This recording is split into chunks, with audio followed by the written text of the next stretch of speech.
네, 이제 가을입니다.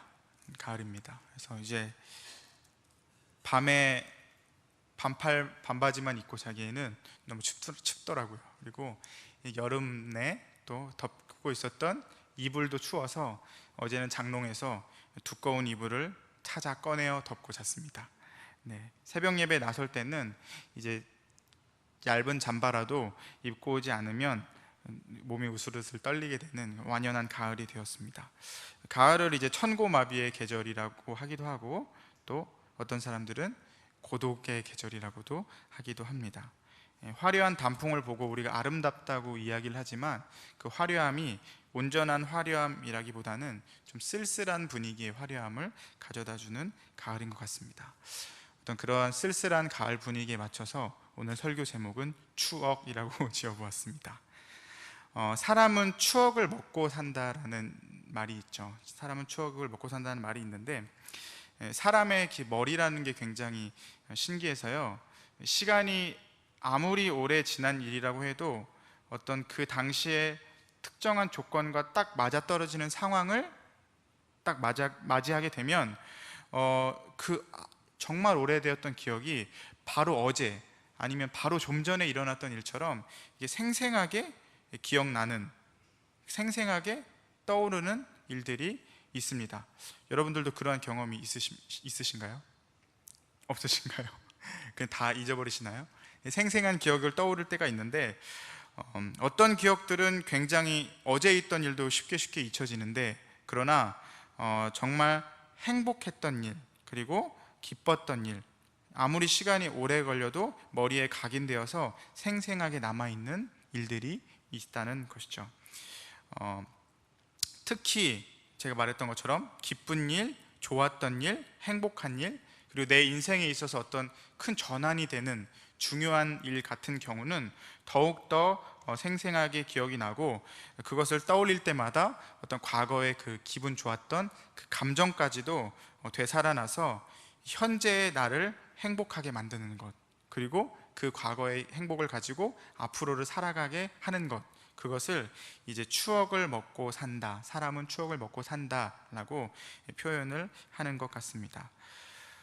기억과 추억에 대한 여러 가지 정의, 또 그 둘 사이를 이제 아예 구분하지 않고 똑같이 사용하는 경우도 있는데, 그 둘을 이렇게 다르게 정의한 사람이 있었습니다. 기억은 뭔가를 기록하거나 외워서 노력해서 잊지 않는다라는 의미를 가지고 있고, 추억은 어떤 기억이 내가 노력하지 않아도 그것이 머릿속에서 되살아나고 그것을 사모한다라는 의미를 가지고 있다고 구분을 했습니다.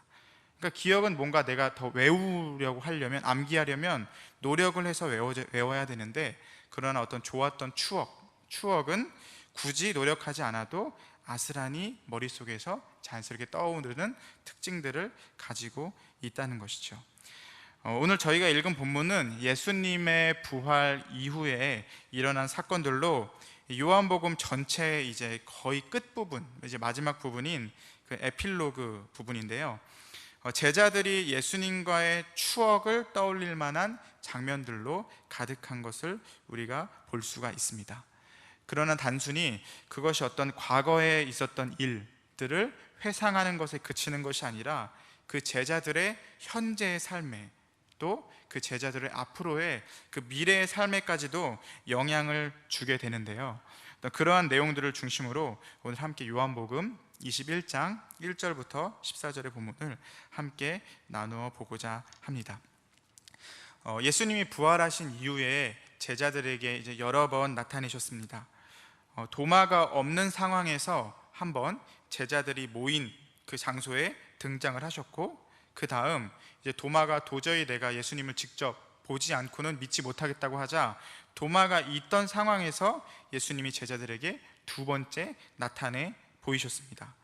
그리고 바로 세 번째 나타내신 장면이 바로 오늘 읽은 본문인데요, 디베랴 호수는 갈릴리 호수의 다른 이름입니다. 갈릴리 호수 남쪽에 디베랴라는 지역이 있는데, 그 지역과 가까운 그 해변가에서 일어났던 일들로 보입니다. 21장 2절 보면 등장인물이 나오게 되는데요. 시몬 베드로와 디두모라 하는 도마와 갈릴리 가나 사람 나다나엘과 세베대의 아들들과 또 다른 제자 둘이 함께 있더니, 오늘 본문에 나오는 제자들은 총 7명인데 7명은 모두 부활의 현장에 직접 있었거나 예수님의 부활을 직접 목격했던 제자들입니다.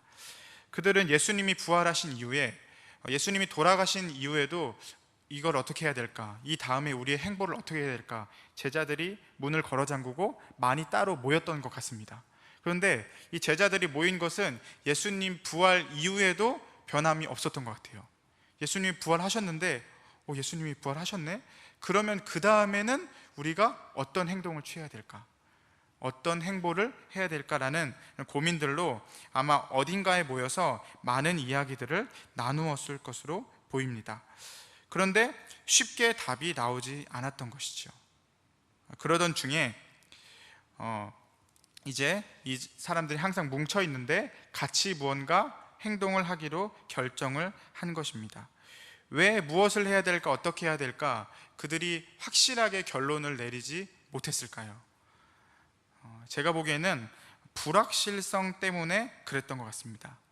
예수님이 돌아가셨을 때는 그들의 미래가 더 불투명했지만, 예수님이 부활하신 이후에도 예수님이 항상 그들과 함께 있는 것이 아니라 호련히 나타났다가 호련히 사라지고, 또 그들이 기대했던 어떤 반전, 예수님이 죽음을 이기시고 부활하셨기 때문에 무언가 정말 큰 전쟁이 일어나거나 큰 힘을 발휘하셔서 이 모든 그 로마의 정권들을 다 쫓아내버리고 거대한 왕국을 이룰 것, 어떤 메시아적 승리가 실제로 일어날지에 대한 확실성이 제자들에겐 없었던 것이죠.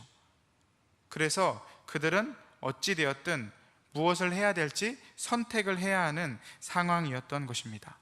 그때 바로 이제 제자들의 수장격인 베드로가 결정을 내리게 되는 것이죠.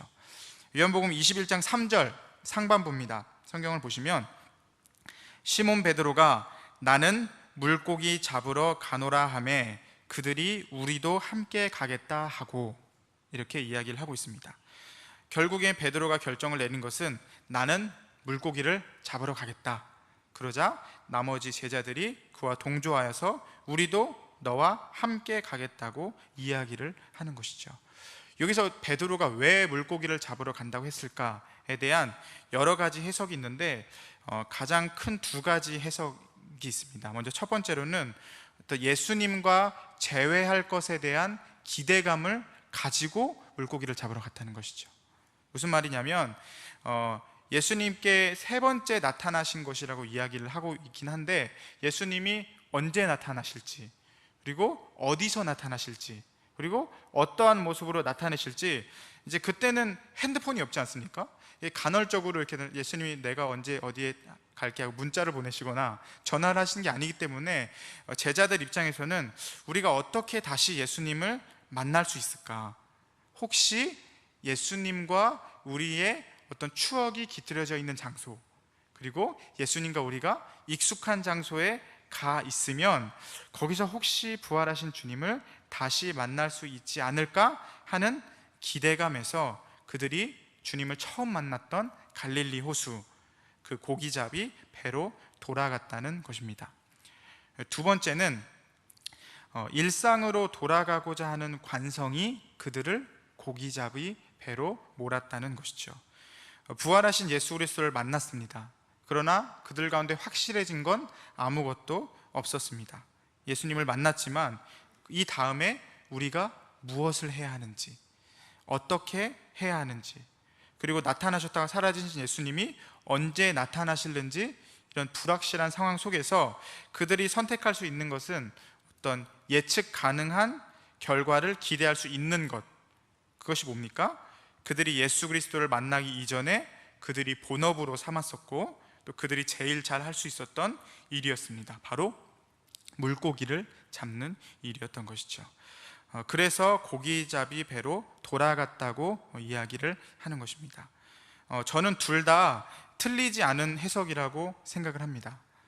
예수님이 언제 오실지 모르지만 예수님을 혹시 내가 갈릴리 바닷가에 가면 다시 만날 수 있을 것 같다는 기대감도 가지고 있었을지 모르고, 혹시라도 예수님이 그곳에, 그 장소에, 그때에 나타나지 않으시더라도 그들이 할 수 있는 일, 지금 할 수 있는 일을 함으로 앞으로 그들의 생계를 유지할 수 있었기 때문에 제자들로서는, 또 베드로로서는 가장 합리적인 선택을 한 것으로 보입니다. 그러나 그들의 기대가 어긋나게 된 것이지요. 왜냐하면 요한복음 21장 3절 하반부에 보면 나가서 배에 올랐으나 그날 밤에 아무것도 잡지 못하였더니 라고 이야기를 하고 있습니다. 나가서 배에 올랐으나 그날 밤에 아무것도 잡지 못하였더니, 밤을 새워 물고기를 잡았으나 아무것도 잡지 못하였다고 하고 있습니다.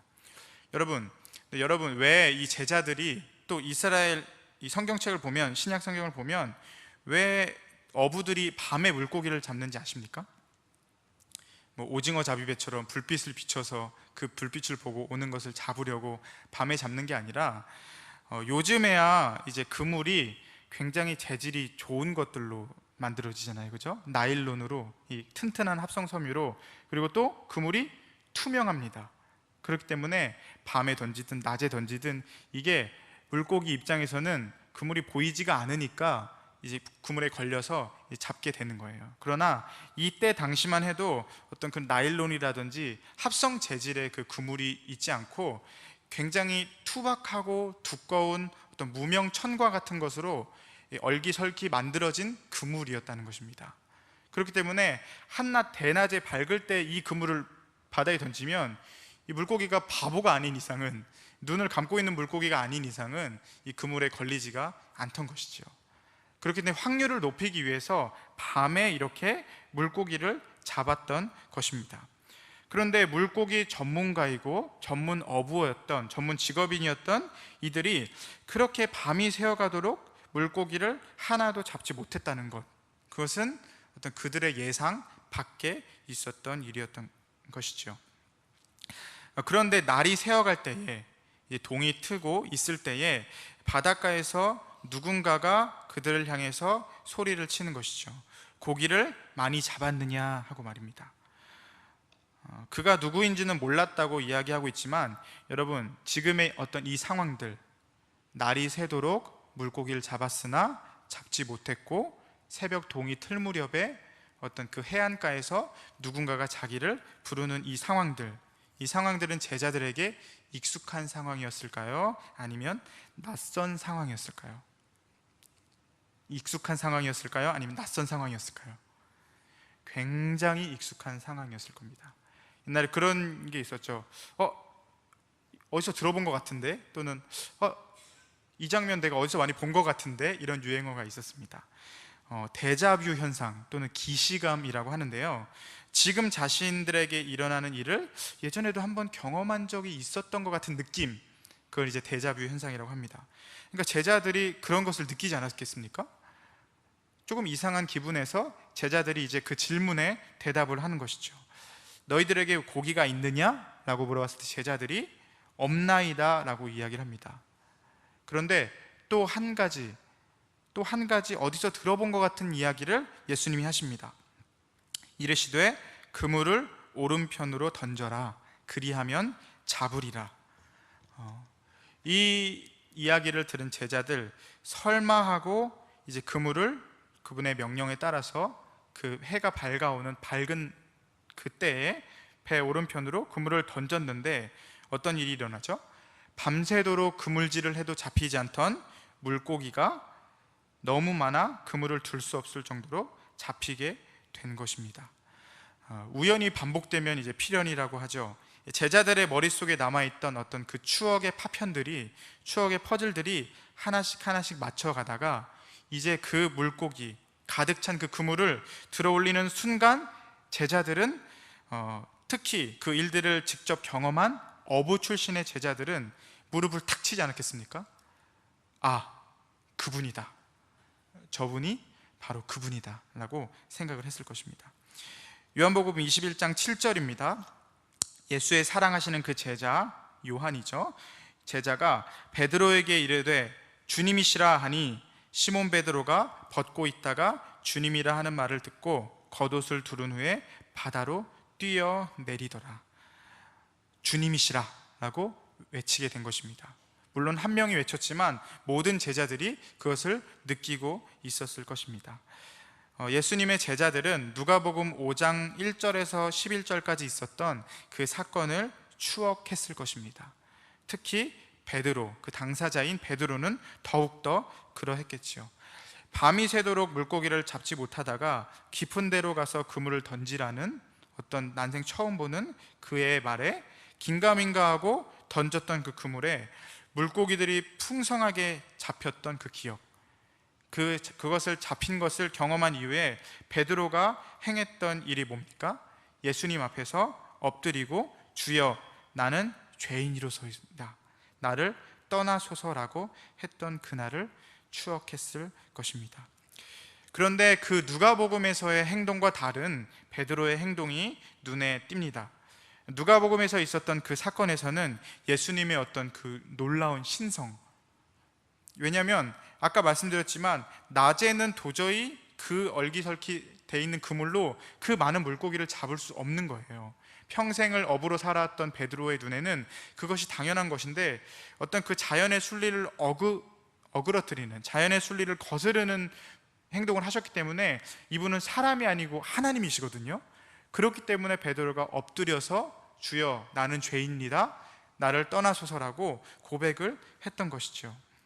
그런데 누가복음에선 그렇게 했던 베드로가 오늘 본문에선 어떻게 이야기하냐면, 풍랑이 있는 바다에 또 몇 걸음도 못 가서 두려워서 잠기던 베드로가 오늘 본문에서는 이제 떠날 것을 요청하는 것이 아니라, 또 물에 빠질 것을 두려워하는 것이 아니라 벗고 있던 겉옷을 두르고 그분을 향해 바다로 뛰어내리게 된다는 것입니다. 예수님 나를 떠나소서가 아니라 예수님을 향하여서 몸을 날려 뛰어내린다는 것이죠.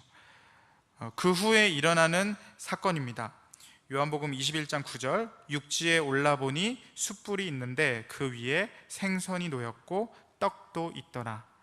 그리고 생선을 달라 하시고 21장 13절, 예수께서 가셔서 떡을 가져다가 그들에게 주시고 생선도 그와 같이 하시니라.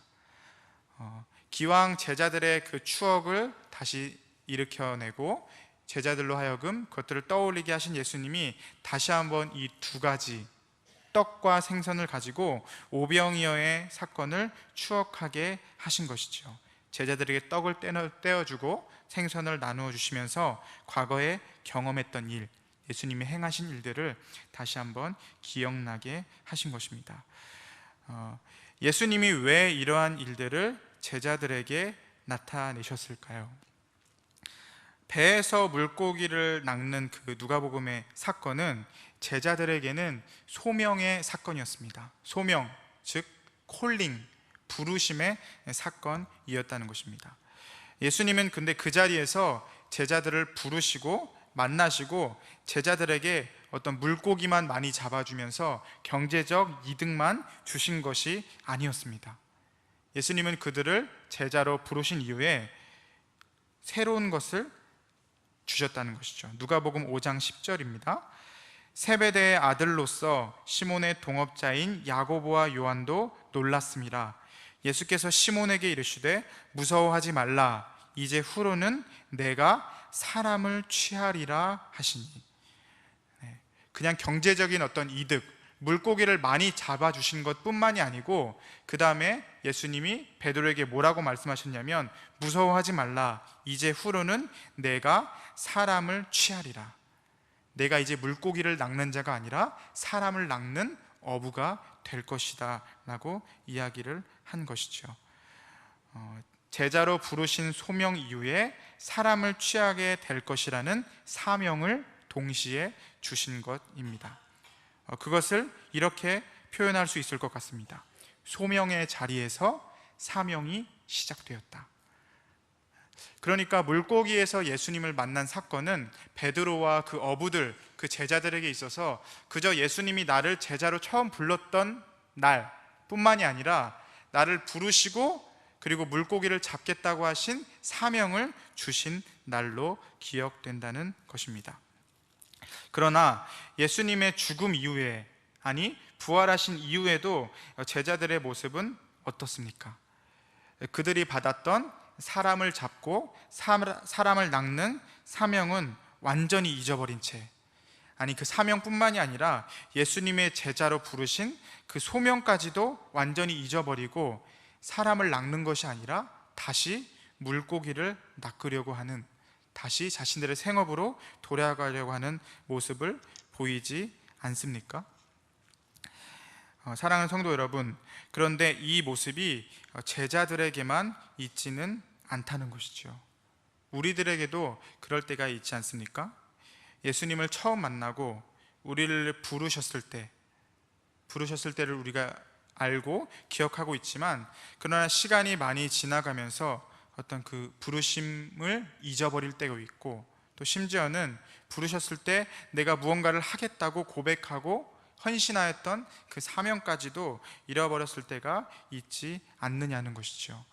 예수님을 믿으면 무언가 풍성한 것을 받게 될 줄 알았고, 또 많은 축복을 받게 될 줄 알았고, 그리고 승리만 할 줄 알았는데 우리의 삶이 그러지 않았을 때, 영광만 있는 줄 알았는데 십자가를 만나게 되고 고난을 만나게 되고, 축복, 사람들의 눈에 보이는 풍성함만 있을 줄 알았는데 빈곤과 가난을 겪게 되었을 때, 우리도 그 사명을 잊게 되고 소명을 잊게 될 때가 있다는 것이죠.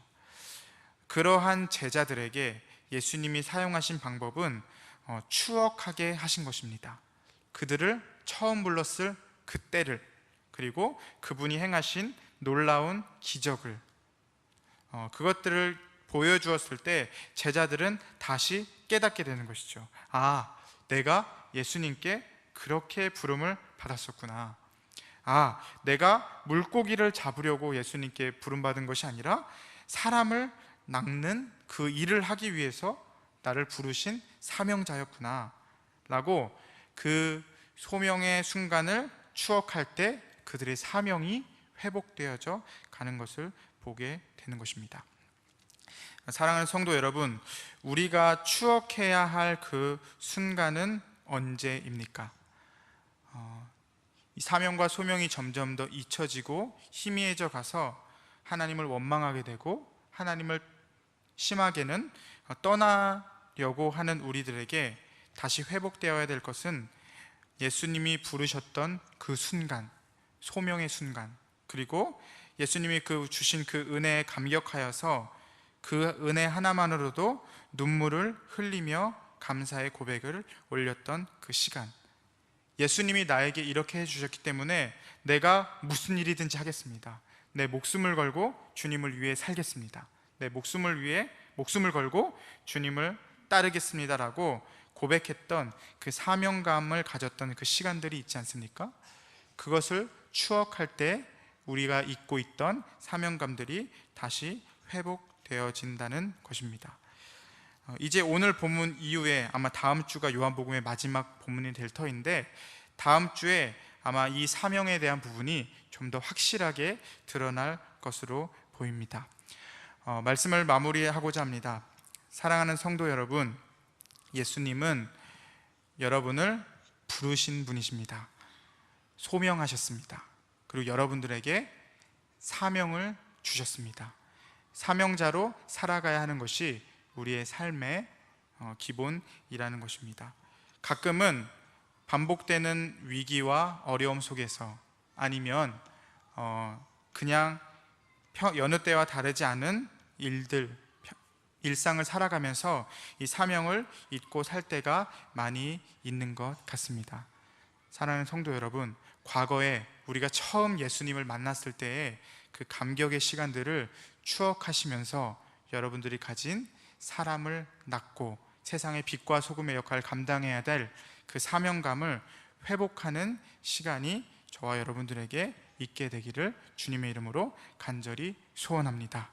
그래야 해서 그 사명을 회복하여서 사명자로서의 삶을 힘있게 살아가는, 이전에 연약하고 유약했던 베드로와 제자들의 삶이 아니라 힘을 다해서 주님을 위해 뛰어들고 주님을 위해서 기쁘게 사역을 감당하는 사명자의 삶을 사시는 저와 여러분들이 되시기를 간절히 축복합니다. 우리 받으신 말씀을 기억하시면서 우리 함께 기도했으면 좋겠습니다.